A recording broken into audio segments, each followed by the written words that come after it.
Hi traders, welcome to Market Outlook, Trends, Risk Events and Trade Setups, brought to you by Vantage Markets. This is a weekly webinar where we focus on what's been happening in markets and what is about to happen in the week ahead. Whilst I'll just let you have a look at the disclaimer, I'll just run through what we hope to get through in the next 30, probably 40 minutes or so actually, because it's very busy week ahead, of course, and a few things to look at as well. So we'll just check out how markets are trading currently. We'll just go into one of the themes that we've been looking at and just this difference of divergence, if you like, between stock markets at record highs and bond markets not really pointing favorably to the outlook ahead. We'll then just go into equities and look at some of the technicals on the main charts.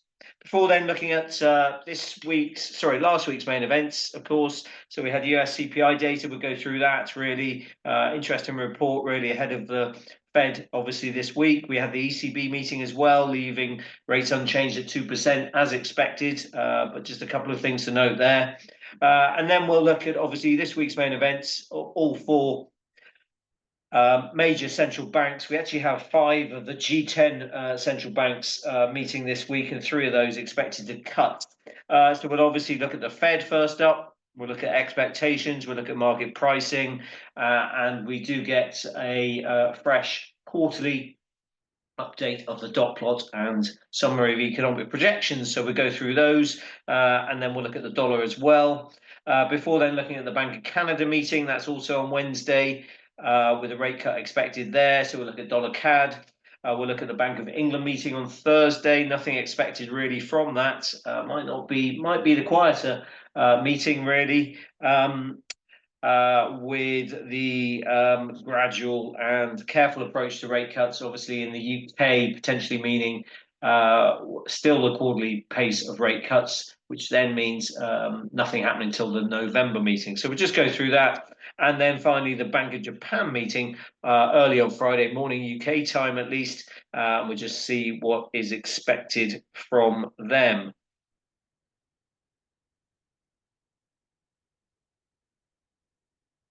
Okay, here it is really what we are looking at for the next 30, 40 minutes, as I say. I should say, if you do have any questions along the way, please do ask them. Anything we're talking about, we're looking at, or anything you're looking at, and just have a question around that, then please do ask away, and we'll try and answer those questions, of course, as soon as you put them in the box, in the chat box, that is.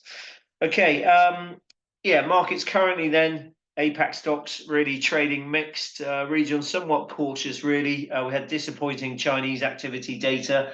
We had the data dump out of China, so that's retail sales, investment, house prices, which was fairly disappointing on the whole, really calling for more stimulus. We've had a lack of progress in US talks with China on tariffs and fentanyl, said to be reducing the chances of a Beijing summit. That's according to the FT, although we have had headlines this morning just from Treasury Secretary Besant and talking about TikTok not really impacting on relations going forward. In Europe, we had over the weekend, late Friday actually, the credit rating agency Fitch, they cut France's sovereign rating from AA- to A+, I think. Yeah, outlook revised to stable from negative. Just on this, really, the French, well, the main culprit actually for this verdict really was France's, high and rising debt ratio. It's projected actually to increase from 113% of GDP, that was in 2024, to 121% in 2027. And that's really due to this, well, there is no clear horizon really for debt stabilization in the following years. Political fragmentation, that's what we're seeing at the moment, essentially hinders budget consolidation, and that is of course illustrated by the previous PM Bayrou's defeat in that parliamentary confidence vote that we saw recently.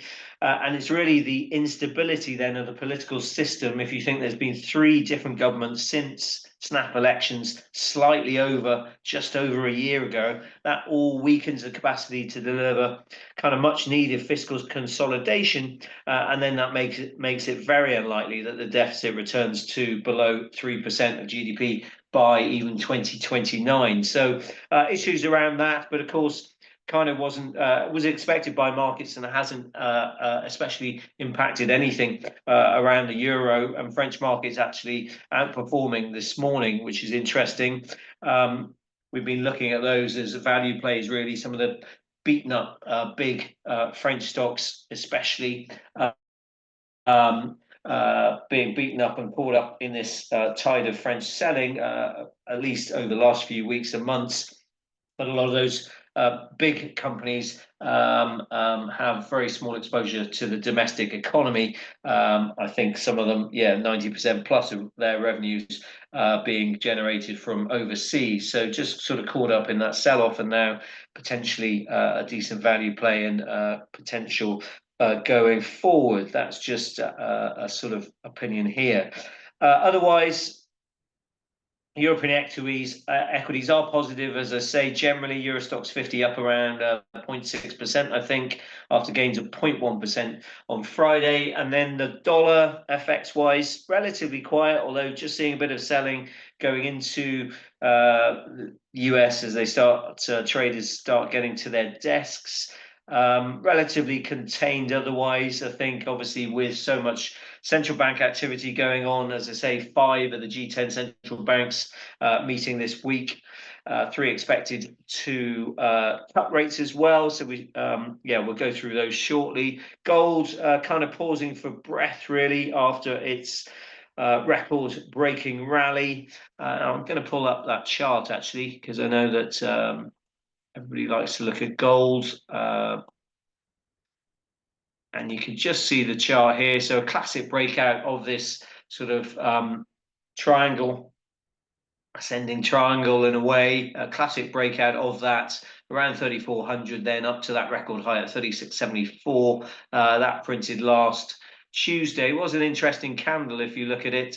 This one here, kind of bearish candle, inverted hammer, I think. But we've just sort of steadily edged higher, although not printed above that record high then at 36.74. Kind of bullish consolidation as long as we track around here, unless we probably lose these recent lows around 3,600 or so, and then we could just see some downside potentially back to sort of that previous high around 3,500 psychological level, of course.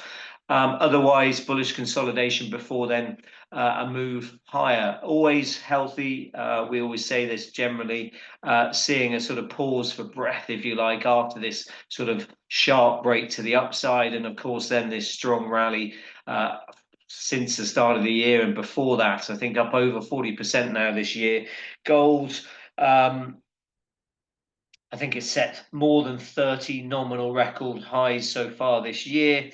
And actually, this latest surge has meant it's topped the inflation-adjusted peak set in 1980, just for your guide. Obviously, various factors. We talked about these over the last few months, really, and a lot in our daily commentary, really. Those factors causing this sort of blistering rally, geopolitical uncertainty, of course, lingering inflation woes, huge debt build-up, and of course then the prospect of Fed rate cuts as well. Underpinning that, of course, we have central banks, of course, being the main buyers. ETF inflows have increased sharply as well, and that is sort of all around that de-dollarization theme, which we think is very important and underpinning support for gold generally. Can't say too much more, but round numbers, of course, are sort of targets to the upside, really. I know Goldman Sachs have sort of pinpointed 4,000 as a number and possibly 5,000, but that's only if the Fed independence does really get questioned and sort of that whole dynamic shifted, and then we would get a sharp bout of safe haven demand for sure. Okay, that's gold. Otherwise, yeah, let me just move on then to some of the stock market charts. So bear with me, I'll just pull up a couple of them. Otherwise, yeah, equities just looking little changed on Friday. Actually, you can see the S&P 500 did make a fresh record high actually, but just closed marginally lower. That record high just above 6,600 now on the S&P. Performance really supported by the decline in treasury yields, and they continue to fuel gains in big tech. Really, the Mag 7 they rose sort of 1 to 2% on light news flow, although Tesla advanced 7% on Friday, and it's advancing, I know, in the pre-market around 4%. Donald Elon Musk, for your guide, has bought, I think, 2.5 million shares.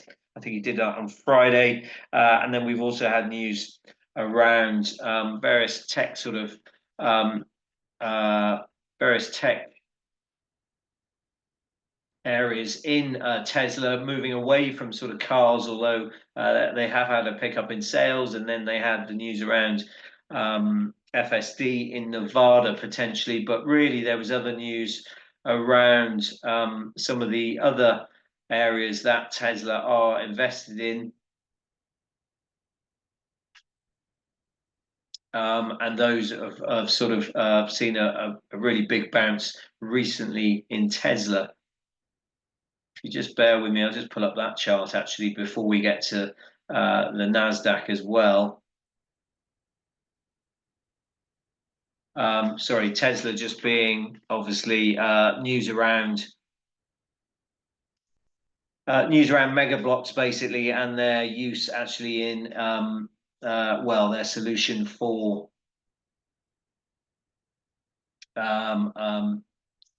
mega blocks, sorry, being the solution for power essentially, and transforming sort of how how we will access increased power that we'll need with AI and these data centers. The mega blocks, just for your guides, potentially sort of faster installation and also lower construction costs, which then house a lot of power essentially. Let me just pull up the Tesla chart actually, just to show you for your guide how it's moved a lot higher recently. So you can just see that big push over 7.3% on Friday. Nice breakout actually above sort of around just below 360. You can see there moving above these long-term moving averages as well. I've got in here, the bounce from this low in April, that low around 214. So we've just gone through the 61.8 retrace level. That's a 383.76 should then put the next retrace level, which would be the 78.6, which is then at 429.84, and that's ahead of 488.54, that high from last December. That's Tesla. If we just move on to the NASDAQ quickly. Again, record highs here, and a pretty strong close actually that you can see, just as I said, Mag 7 and big tech boosting the major indices. Generally then a strong week for equities overall. US indices up around 1.5%, actually Europe up around 1%. And importantly, actually, just as an aside from the US indices, the recent defensive rebound we have seen, led by healthcare, that's now stalled really. And I should say, actually, while the focus obviously falls on the US when lower rates obviously spark tech rallies, really, which is what we're seeing now recently, the impact as well has been pretty pronounced in emerging markets, just for your guide. So Korea's KOSPI actually surged an impressive 7% last week. China's Shenzhen index, that has climbed nearly 30% over the past 3 months. The strength comes despite signs, obviously, of China's credit impulse and macro momentum rolling over in the past few months. Like in the US, though, the link between sort of broad macro fundamentals and equity prices appears to be breaking down, really, but that is due to AI. So just bear that in mind, obviously, going forward. And this is what we're seeing driving this rally to ongoing and continued record highs day on day at the moment. I was going to mention actually, so you've got the Nasdaq there, the Dow just tailed off. Actually, you can see that divergence on Friday playing out, as I've just mentioned, with the Nasdaq up 0.4%, but the Dow heavily with a heavy concentration, of non-tech stocks, basically. And the Dow finished down 0.6% on Friday. And you can just see after that record high that it did post on Thursday at 46,137, then we just tailed off and we're now below 46,000 for your guide. I've got in here still this previous swing high, which did cap the upside briefly a couple of times. That's at just above 45,000, with the blue line being the 50-day moving average. Sorry, here's the chart. Sorry, apologies for that. Sorry, previous high just above 45,000, that dotted line there, and then the blue line is the 50-day moving average of 44,806. Just checking, you did see actually Tesla, which I'm pretty sure you did. I was going to move on just to this sort of difference between bond markets and stock markets, and I'll just briefly touch upon that, even though we've got a lot to get through. It is really interesting. I find, especially with this sort of asymmetrical risk that we're seeing now, as I say, with markets priced sort of for the best of both worlds. So you've got stocks here at, this is a chart from Macrobond and Nordea, actually an investment bank, but you've got here stocks at record levels, record high levels, reflecting an exception of a strong economy. But then you've got bond yields, and this is the 10-year Treasury. So it's a 2-year Treasury, actually, which are bond yields. And the dollar obviously a plunge, reflecting expectations of many rate cuts, as if the economy is falling into a downturn. Both scenarios really quite unlikely to be right at the same time. If we think of last year, the Fed cut rates and stopped when the unemployment rate stabilized, and that put a lot of upward pressure on interest rates. And the dollar, as expectations of cuts and a weak economy were basically priced out.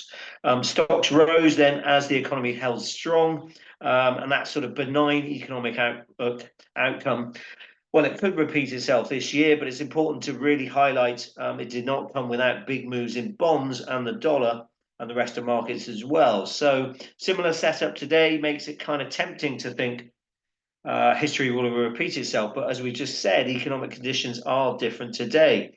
And so is actually the Fed's reaction function. So there's sort of three scenarios here. If unemployment rises, then the Fed may deliver the cuts that the bond markets are pricing.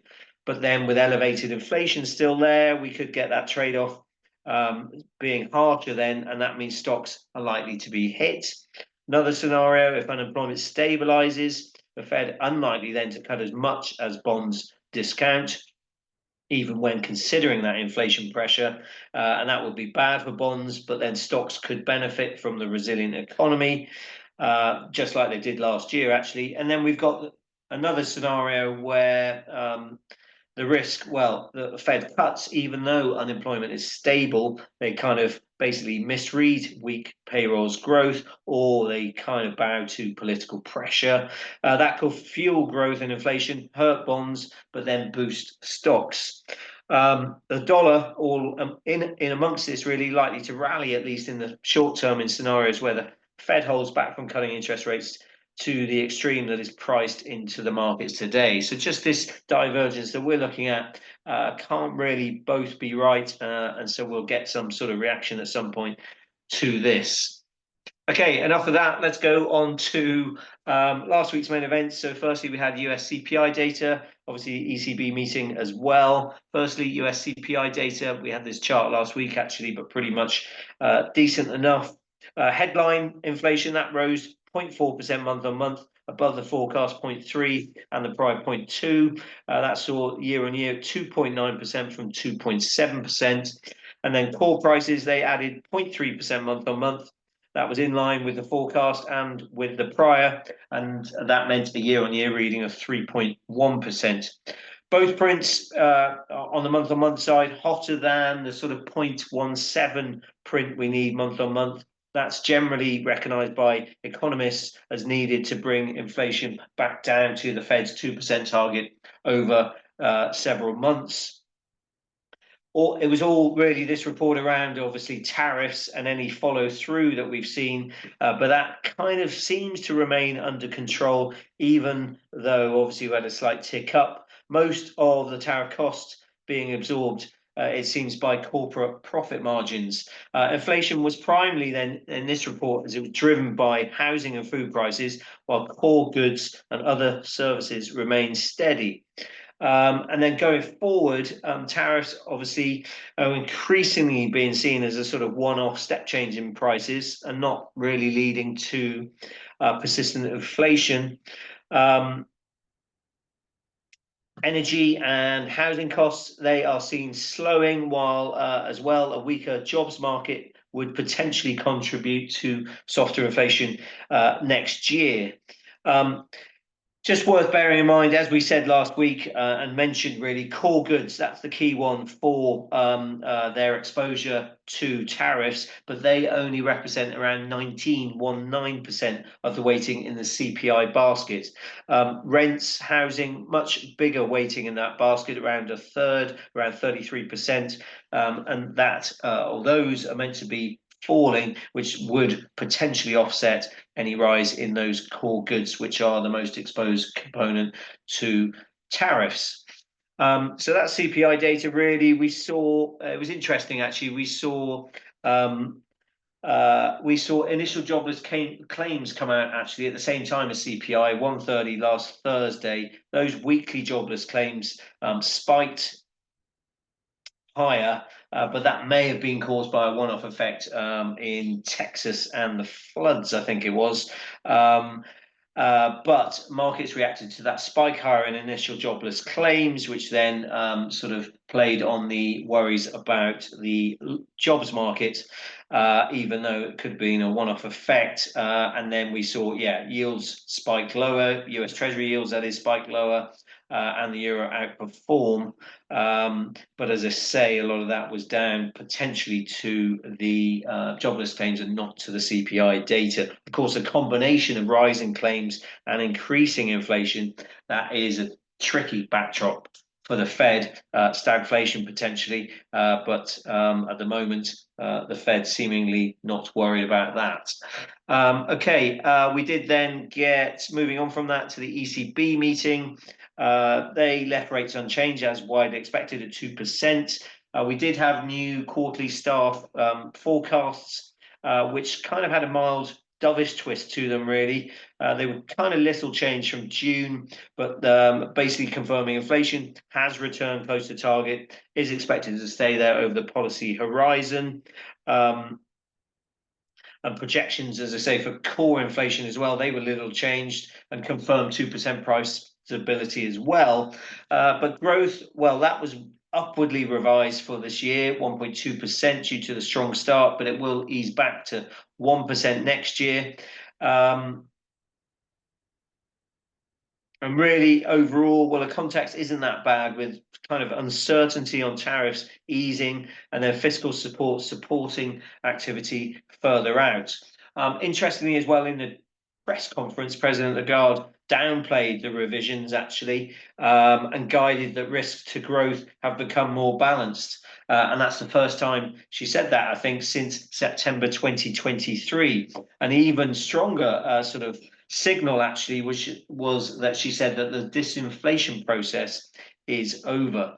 So interesting points from her, really, because or on account of those new staff economic projections, and you kind of think, even in a data dependent approach now, it all really doesn't suggest any further easing from the ECB anytime soon, really, or anytime at all. So yes, that was probably our key takeaway from the ECB meeting. And market pricing of a final ECB rate cut next year actually dropped way below 50%. So yeah, bottom line really, ECB does potentially look done easing, or don't expect any more cuts anytime soon is probably the key point there. Short-term rates, they may rise relative to long-term, and that's been seen in the German yield curve. But really watch out for basically market repricing ECB expectations and more. So that potentially then affects the euro, of course, euro pairs, European equities, and bond yields. If we just look at euro dollar now, just bear with me and I'll grab that chart. Getting a slight pickup today with dollar weakness. Potentially this just looks like bullish consolidation before we move up to that multi-year high at 118.30. We're above this sort of downward trend line, which I just put there, which had capped the upside on a few occasions before, and we traded around it, but just pushing away from that now. Below there, we've got the sort of pivot point that we mentioned in our daily commentary a lot. That's the 50-day moving average in euro dollar. That's at 116.59. And then below there, you've got the 100-day moving average of 115.46. If we just go to the weekly chart just to see if we do break this 118.30 level, then I know a lot of Wall Street have pinpointed 120 being an obvious target. We've got some swing highs here around sort of 119 as well. So round numbers above this 118.30 if we do potentially break that on all these central bank meetings and data that we do get this week.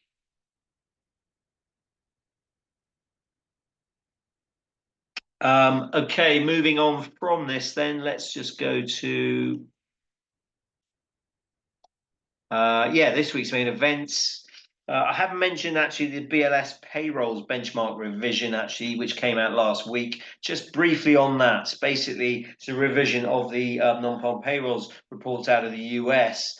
We had a bigger than expected downward revision. This is of the April 24 to March 25 payrolls numbers. That revision was 911,000 and then expected around negative 700,000. Kind of all just suggests that the US economy was already in a weak spot sort of mid 2024. And really, it kind of potentially supports the case for some faster Fed easing due to being, as I say, at a weaker starting point.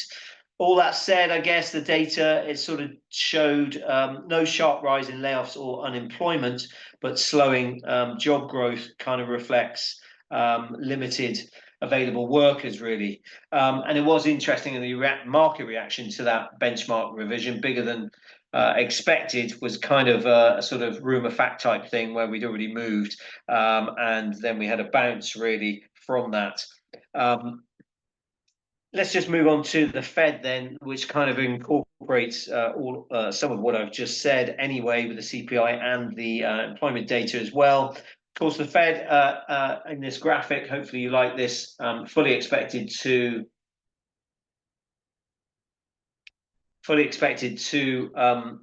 cut rates by 25 basis points to 4% to 4.25%. Virtually every economist thinks that will happen. Markets are fully priced for that.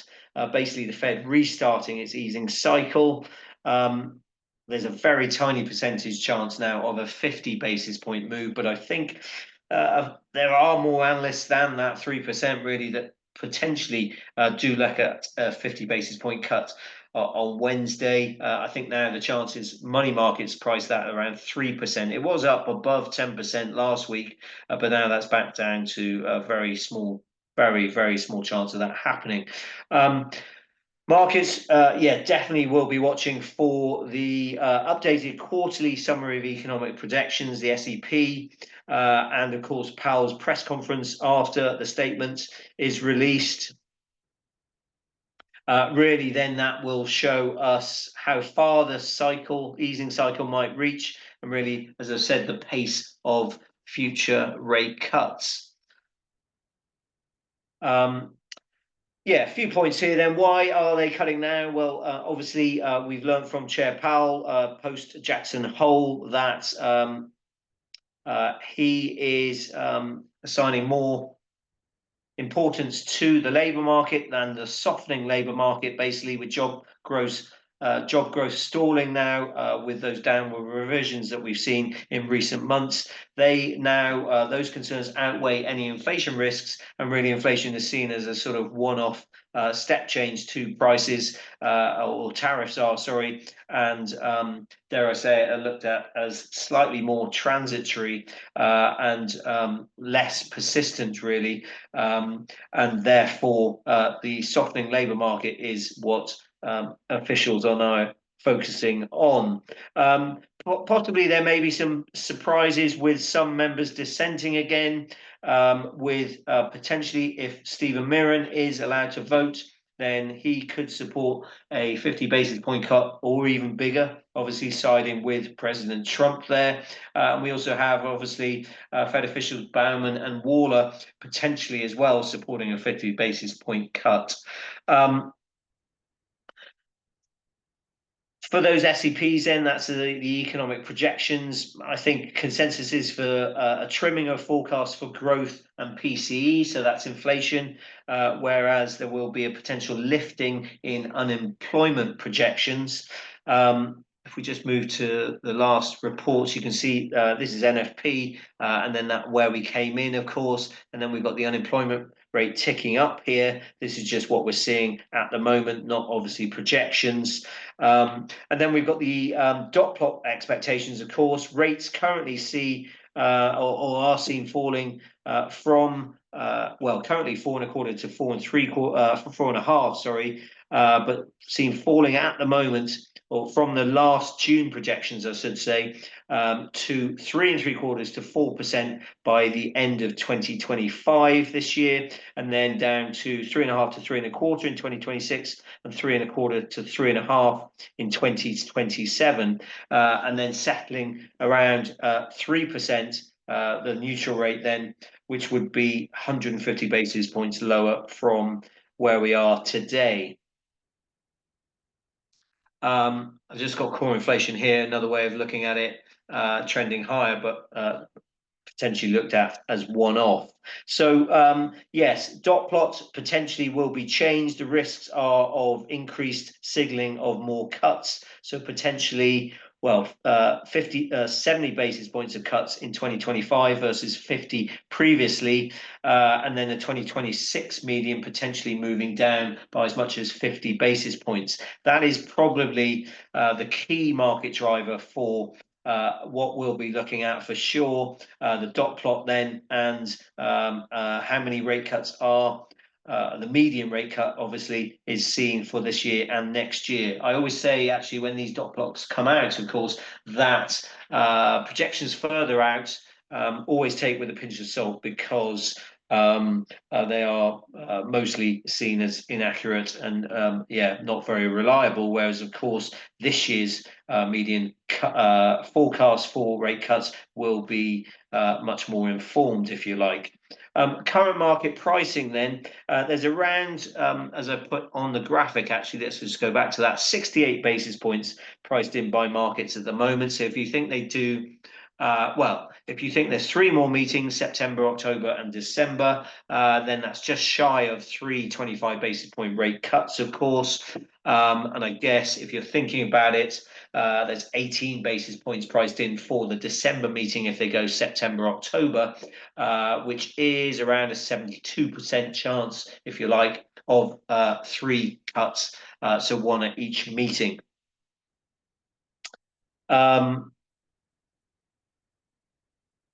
I should say, going forward, I guess, with sticky and rising inflation potentially being an issue, then after this year, if we get back-to-back moves, if you like, stretching into December, then, it'd be interesting what happens going forward, obviously, through next year.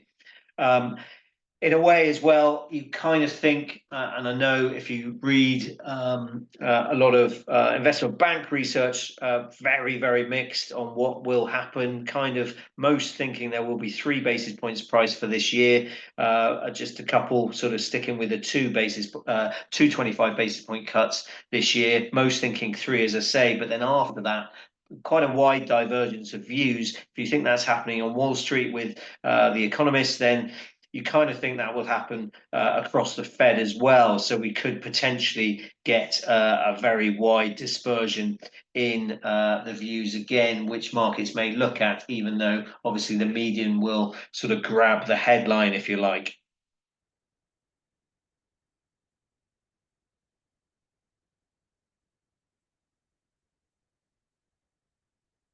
I should say as well, sorry, just checking out some political uncertainty. I was just reading some headlines there, but legal challenges, of course, there exist over the current Fed governor, Lisa Cook, but she is expected to vote in this meeting, I think. And then obviously we do have the possible addition of that new dovish member, Stephen Mirren. But again, that is, I think potentially that is being decided today. So just check headlines there and whether he will be voting or not.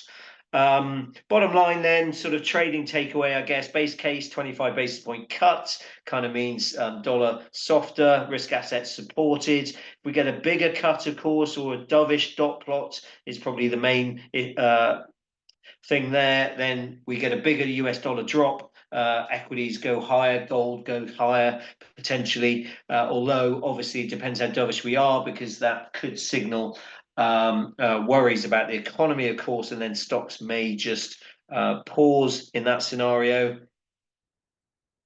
If we do get that 25 basis point cut, but then fewer cuts sort of signaled in the dot plots going forward, potentially that could look like sort of quarterly cuts rather than sort of back to back to back cuts, if you like, sequential reductions. Then potentially that sees the dollar supported and goes stronger, while then stocks would be pressured. Okay, if we look at the dollar index, let's just grab that.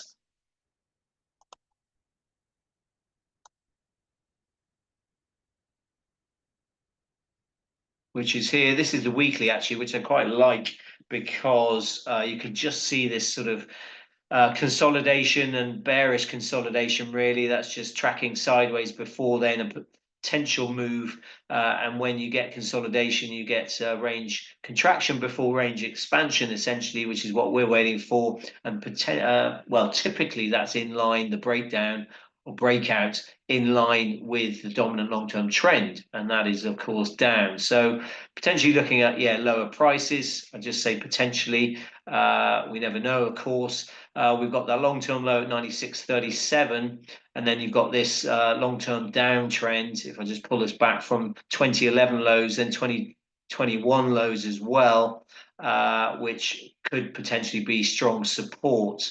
But 96.37 goes back to sort of 2022 lows. So it will be interesting whether this holds or not. Just on the daily, you can just see that tracking sideways below the 50-day moving average. Then that's at 98.11, and also below the 100-day now.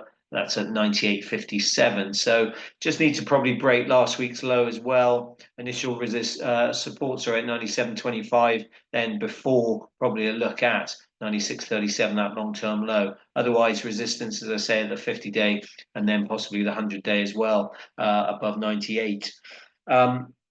Interesting at the moment, seasonals, they kind of support the dollar at the moment. But of course, the Fed will probably set the tone into the year end for the dollar. And certainly from October, that is generally sort of seen as seasonally bearish. We do get, of course, as well, that potential dovish new makeup of the Fed, which is expected next year, also being a sort of headwind for the dollar getting any support.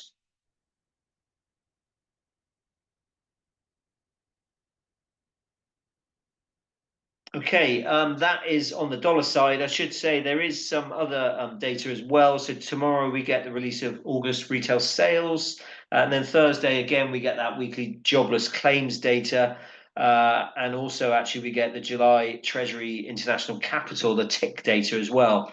As I mentioned, those initial jobless claims, they briefly hit the dollar, and also the TIC data that will be scrutinized really for any signs that foreign investors are kind of not just hedging US assets, but outright selling them, which has obviously been a theme with Trump and de-dollarization as well. So just watch out for that for the dollar. Okay, moving on to the Bank of Canada meeting. Just bear with me 1 second. I know we're going over time here, really, but I'm so pleased you're sticking with us. Yeah, Bank of Canada first or next up. Expected to cut rates by 25 basis points, taking the overnight rate to 2.5% now. Just got a chart here that I'll come to. 2.5% would actually be the current midpoint. Sorry, it would be below now the current midpoint of the Bank of Canada's neutral estimate. That is 2.25% to 3.25%. So the midpoint of that 2.75%, but this cut will take the overnight rate down to 2.5%. So that is now accommodative, really, as it's being. Sorry, it's less, accommodative, sorry, is now below that midpoint. I hope that's clear. We've had recent soft economic data, really, labour market data, really bolstering rate cut expectations as tariffs continue to weigh on the Canadian economy. Just for your guide, the prior statement that noted if a weakening economy puts further downward pressure on inflation and the upward price pressures from the trade disruptions are contained, there may be a need for a reduction in the policy interest rate. While growth has disappointed, Q1 was revised down to 2% from 2.2, and then the labour market continues to deteriorate. Actually, the unemployment rate rising above 7% to 7.1. That's the highest since August 2021, and the economy has now lost over 100,000 jobs over the past 2 months alone. Money markets pretty much fully priced for this easing, and there's around, I think, 42 basis points of easing priced in by year end. So if they go 25 here, then there's 25 here. There is 17 left, sorry, for the end of the year. So that is around a 68% chance of another rate cut after this meeting by the end of this year, 2025. You could just see here as well, I should have mentioned, obviously, this rising unemployment rate from those lows below 5% actually in 2022. Now we're up above 7%. And then you've got that negative sort of job creation as well now. So losing jobs potentially going forward as well. If we just pull up the CAD, so dollar CAD, this is, of course, just sort of tracking sideways, but still above the 50-day and 100-day moving averages. Those are at 137.62 and 137.67, so potentially support there. Then we've got that recent high from last week at 138.92, before that swing high from late August at 139.24. I think more interesting probably are some of the Canadian crosses, so some of the Canadian pairs, really. Euro CAD, Sterling CAD, Euro CAD especially, I like. Potentially is bullish consolidation before a break higher. Just pull this up. There it is. And you can just see tracking sideways after making new highs. If we go to the weekly, we haven't got a high in sight, look, for some time. So you've got a break of these long-term highs, which is interesting. Break of these long-term highs above sort of 161 really, and now we're at 162.50. So if we pull up the monthly, actually, where are the next highs? Probably these highs from back in 09. Wow, at 163.28, 163.26, probably the next upside target for bulls. But just pull back the daily, and you can just see really quite a nice sort of technical trend, just tracking sideways, as I say, should potentially be breaking higher in line with that long-term dominant trend, which is for higher prices. And you've got the 50-day way below current prices, 160.48. You can see there, so probably initial support around previous highs around sort of 162 area, just for your guide. Okay, otherwise, yeah, Bank of England's, let's just pull up a chart briefly, or not a chart, but a graphic. Moving on from the Bank of Canada, yeah, so Bank of England, you can just see CPI being the issue for the Bank of England, really, about cutting rates further, with the bank rate at 4%. Yeah, Bank of England expected to sit on its hands, likely a 7-2 vote split, with dovish dissent from Taylor and Dingra. If you remember at the last meeting, that vote split was historic, really, as they had to have a second round of voting because it was a 5-4 split previously. Then they had to have a second round of voting where Taylor basically opted to switch from 50 basis points to a shallower 25 basis point cut to avoid an unchanged rate, basically.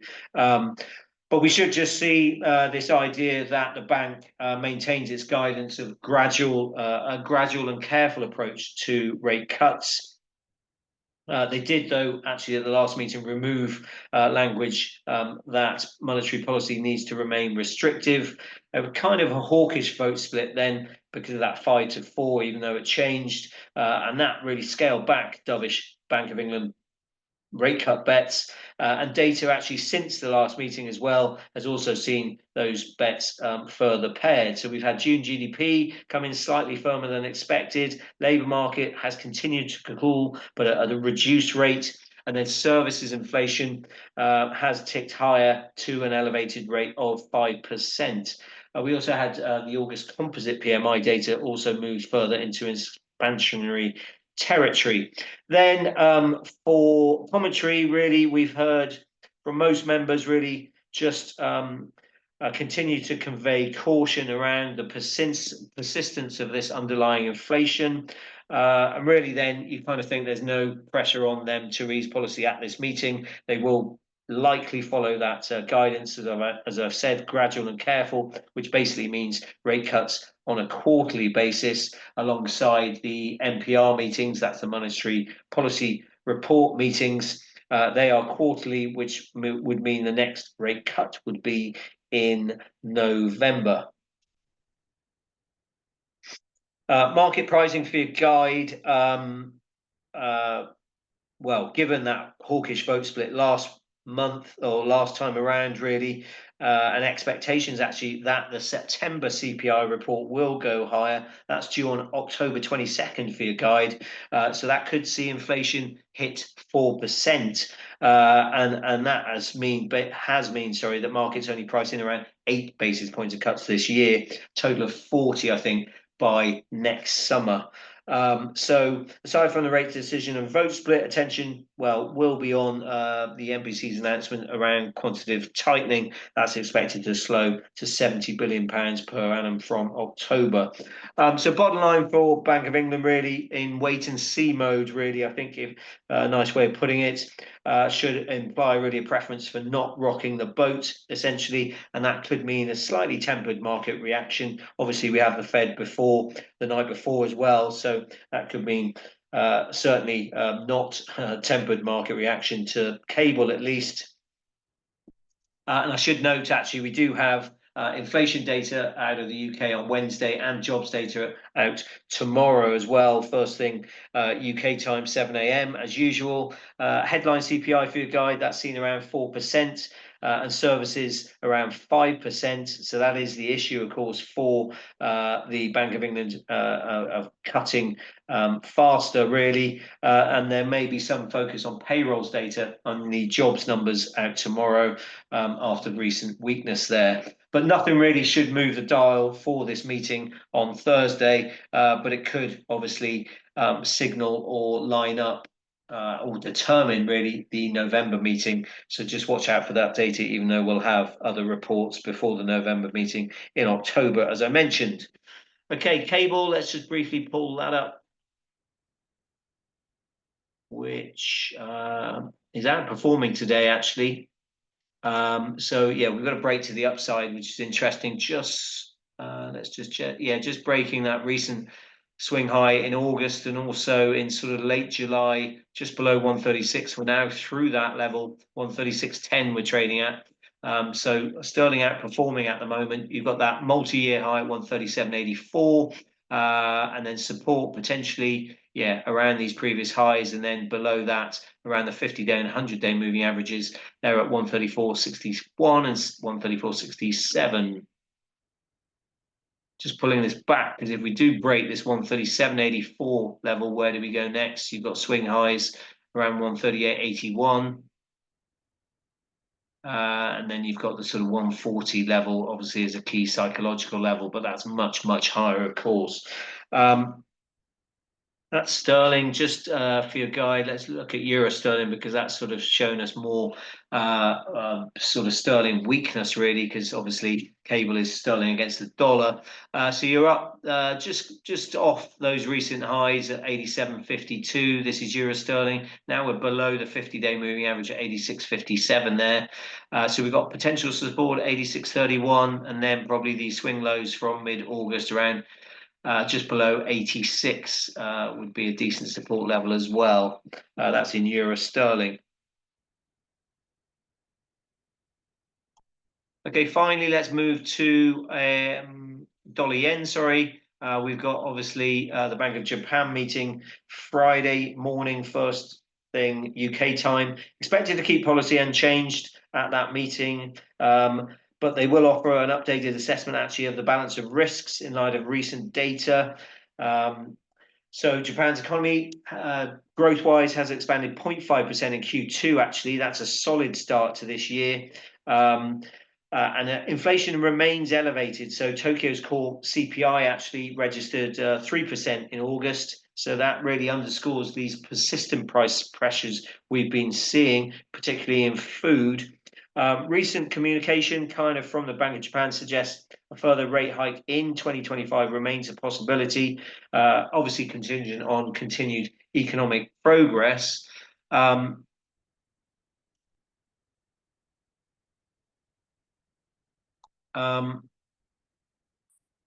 course, as well, more recently, we've had policymakers, well, they will be needing to assess the impact of the US-Japan trade deal, and also then, of course, the fluid domestic political situation that we have seen with the resignation of PM Ishiba, although we did get reports last week that potentially that won't be an issue to rate hikes going forward.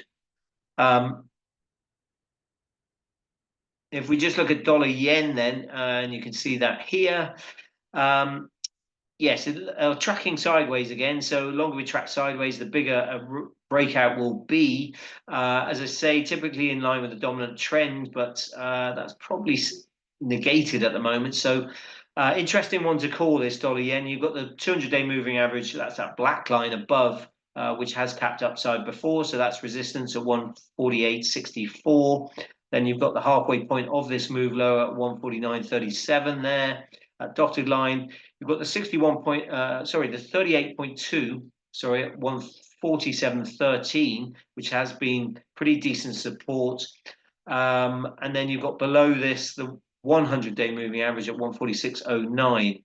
So interesting sort of point for dollar yen as we go into obviously the Fed and also the Bank of Japan. Okay, busy one there, and I've run over time, 53 minutes. I do really appreciate you being on this call for so long and obviously tuning in anyway. I don't see any questions at the moment, so hopefully it's been clear to everyone, all you guys on the call. As I say, appreciate it very much. Please do follow us on social media, on a number of different channels there. And also we do post a daily market commentary after the US close on the website. So please do look at that as well. We look at US dollar, US stock markets, look at the day ahead, and also a chart of the day in that report.